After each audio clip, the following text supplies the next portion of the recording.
Nick is the Director of Marketing and Operations at Compass, and he is a charismatic operational leader, which, by the way, those two things don't always go hand in hand, right? But it's really true.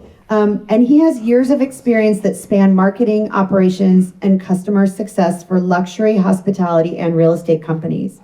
And while he does excel at quantifying data and providing points of view to drive results, his real mission is to create exceptional experiences for everyone he encounters. And I have had the pleasure of being on the receiving end of those exceptional experiences. So thank you, Nick, for being with us today, and thank you. Thank you, so lovely, and thank you for having me. I am really excited to be here today. It's the start of 2026, and Molly, just from your talk, this event is already inspiring. So we definitely are living inspired. Anytime Stephanie reaches out, my answer is yes before I know what's going on. So when she reached out to have me moderate this panel, it was an immediate yes. And then I found out who was on the panel. And these are agents who dominate their business, their space, this industry, but also excel at just being great humans. So I'm excited to learn today. Something you said earlier that's really standing out is going to Caravan with intention. And I think this needs to be the year we go to everything with intention. I think we did lose the art a little bit of getting together, looking each other eye to eye, and building relationships. And doing so with intentionality, I think, is really the distinction of what's going to make it matter. So I'm excited to be here today to collaborate with all of you, to be inspired with all of you. And I think we're all going to build forward together today as we learn from some of my favorite agents in the business, who I'm now going to introduce. Let's start with Mr. Efron Smith of Smith & Berg. Onto the stage, sir. Efron and I have been working together for many years, and on top of just being an absolute incredible agent in the luxury space and beyond, this is somebody who does his business with his full heart. Every detail matters to Efron.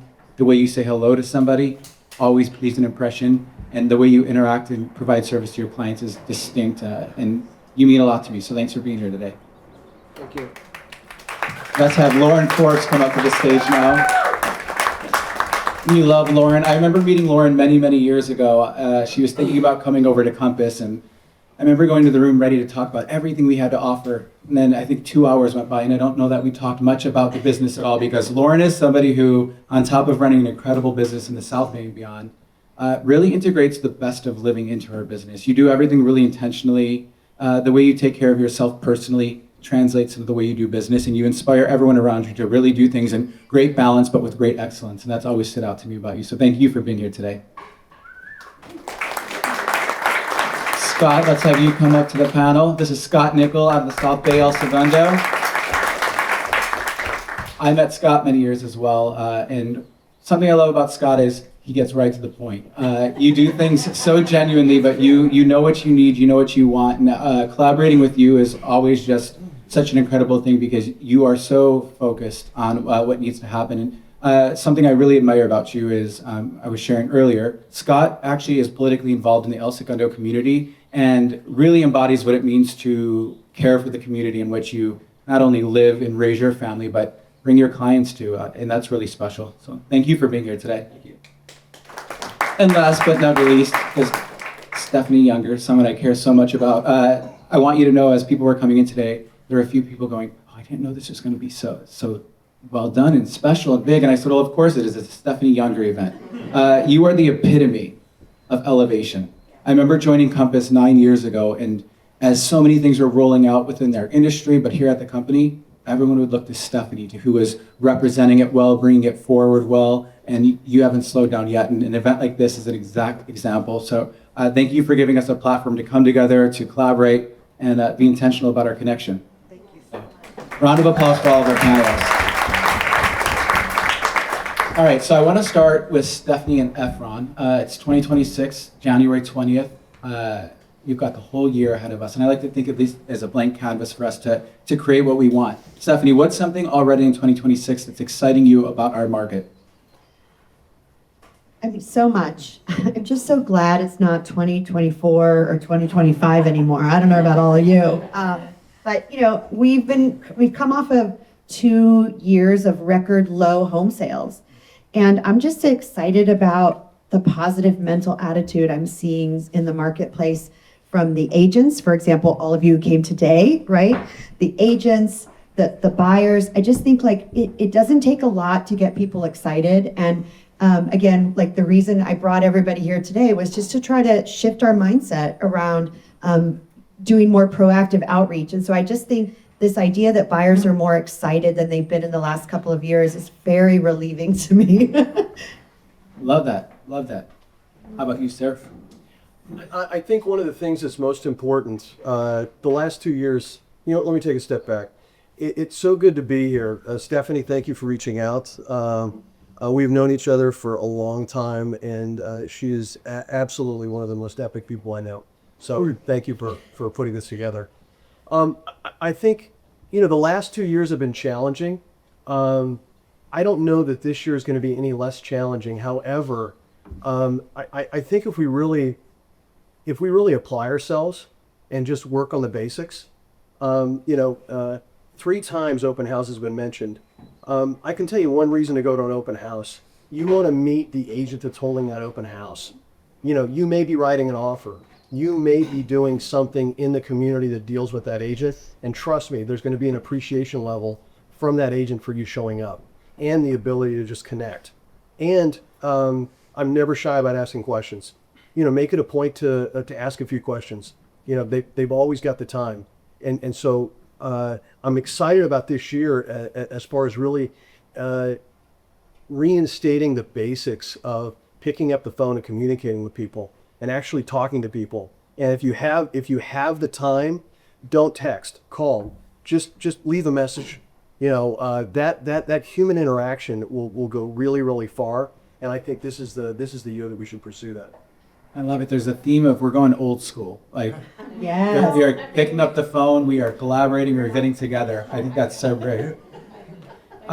Next question is for Scott and Lauren. So it's, we all think about the new year, things we're going to start doing. I'm going to exercise more, eat healthier. But I think to be successful, we also have to take a look inward and say, what are we going to stop doing? So as far as business goes, what's something you're leaving behind in 2025 and freeing up space to do what's really impactful for your business? Scott, let's start with you.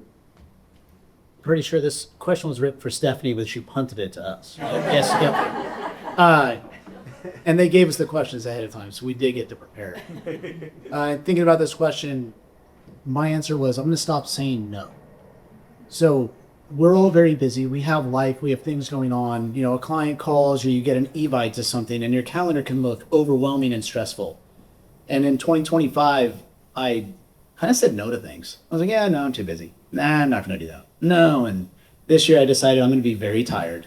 I'm going to be overwhelmed, and I'm going to say yes all the time. Because when you're in someone's mental Rolodex as the person that says yes, they call you all the time. You get invited to things all the time. They think of you all the time, especially when referring you. So I'm going to stop saying no and start saying yes. Well, thanks for saying yes today, by the way. Hey, yes. Great answer, Scott. Thank you. Lauren, what's something you're leaving behind in 2025? This is so perfect because my answer is I'm going to stop saying yes. But in a different role. So yes, I'm going to stop saying yes to clients that don't appreciate what we do, to clients that don't understand why we get paid what we get paid, and to clients that want to be the lead of the sale of their house instead of me. So it took me many years to get here, but I have so much more enthusiasm and just wherewithal to work with clients that appreciate what we do. And it's been very interesting because I'll be sitting at a listing appointment talking to somebody and they'll be telling you, so this is what you're going to do. I've been doing this for 26 years. And I'm thinking, no, I'm not doing that. And then when I say to them, I don't think this is a good fit. And it's not a negative. I mean, they could be a great fit with somebody else. It's so funny because then they want to work with you more. And then I really don't want to work with them. The truth is there's tons of business to go around. And if they've interviewed with 5 other agents that said they'd do it for 2% or 1.75%, go do that. That's not me anymore. And I understand when you're new, you kind of have to make some exceptions and do some things that you wouldn't do later on. But that's, for me, something that I'm really working on last year as well. Can you reflect on a moment, because to your point, it's not easy early on in our careers to say no to business and to opportunities. What was a moment where you really found the confidence to say, I'm saying no to this because it doesn't feel right, and where you realized all the yes that it brought to you? I'm sure, all of us up here can appreciate this, which is when you say yes to something that isn't suited for you, it drains you. You could sell 2 or 3 houses in the same time that you're working for that one client that just doesn't appreciate or expects something that's not possible or the right way to do something. And we've all kind of looked, for me, because I can look back on a very long career, I see that when I do accept things that I know are not right for me, it doesn't serve me and it doesn't serve the client. Mm-hmm. And so I just say no. Great answer. And that's something I want you, anyone who's taking notes down, something I really want to double down on. Don't diminish your value to get the business. Defend your commission. Earn what you work for. You guys all bring your A game, and it's okay to say this is what it takes for me to bring this to you, and don't compromise on that. I think that's great. Well, I was just going to add, I think in any industry that applies, and our goal as a professional is to get extremely good at what we do so that we can work with clients who value the fact that we have knowledge and expertise. I think I have 2 of them right here in the room, and I'm very grateful for that. But that's what I want, is I only want to work with the people who truly value that I bring something different to the table than just any agent. And so that's the challenge I think each of us has as a professional, is to get access to enough opportunity to become really good at our craft, and so that we can choose who we work with. We can command a top fee, because we are the Gucci of our industry, right? I don't want to work with somebody who doesn't value that about me anymore. So I agree with you, but I also just want to say that if you don't have 25 plus years under your belt, then make it your mission to become really, really good at what you do. That's the perfect layup, because I was just about to ask you, Stephanie. So for agents in the room who are doing about 5 to 15 deals a year, if you could think of one single-handed upgrade to strategy, to approach, that would change the trajectory this year, what would you say? Well, I think you're going to be really disappointed in my answer, Nick, but this is, again, maybe old school. I would say that you have an opportunity right now to start by time blocking your calendars in such a way that prioritize the things that you need to do to be very good at your business. So the things that should go into your time block are daily skill building, right? So every day in our office from 9 to 10, we start our day with skill building. And so that needs to be something you prioritize. There are a million ways to do it. Even ChatGPT will help you build your skills. Then you need to time block your client service, right? For the active escrows and listings that you have. If you don't put it in a time block, it eats up your entire day. And then you need to time block your prospecting, outbound calling. If you don't have a time block after Caravan, for example, from 2 to 4, how are you going to find the time to call people and tell them about all the beautiful houses you just saw and try to match a person with a property that's right for them? So I would encourage us all, we're not too far in the year to apply this technique, but time blocking your schedule is like the very best little tiny upgrade that you can do, and then try to live it every day. And if you don't have a great day, you just wake up the next day and you try again.